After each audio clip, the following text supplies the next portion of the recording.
की स्थापना के 50वें वर्ष के उपलक्ष्य में आयोजित समारोह में अनेक प्रतियोगिताएं आयोजित की गई, जिसमें क्यूज प्रतियोगिता, कहानी लेखन, कविता लेखन, मेंटल मैथमेटिक्स, रंगोली, मेहंदी और वाद विवाद इत्यादि था। वहीं इस प्रतियोगिता में भाग लेने वाले को प्रधानाचार्य के द्वारा पुरस्कृत किया गया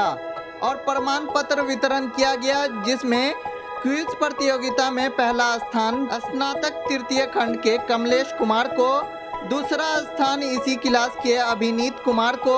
और तीसरा स्थान स्नातक द्वितीय खंड के आमोद कुमार को मिला।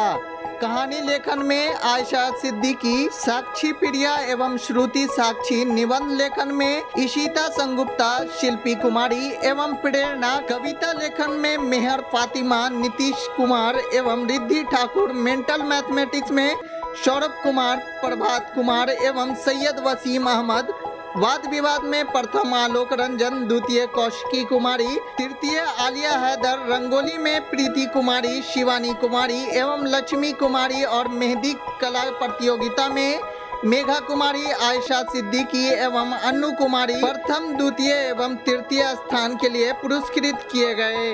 मौके पर छात्र छात्राओं ने भव्य सांस्कृतिक कार्यक्रम प्रस्तुत किया, जिसे दर्शकों ने काफी सराहा।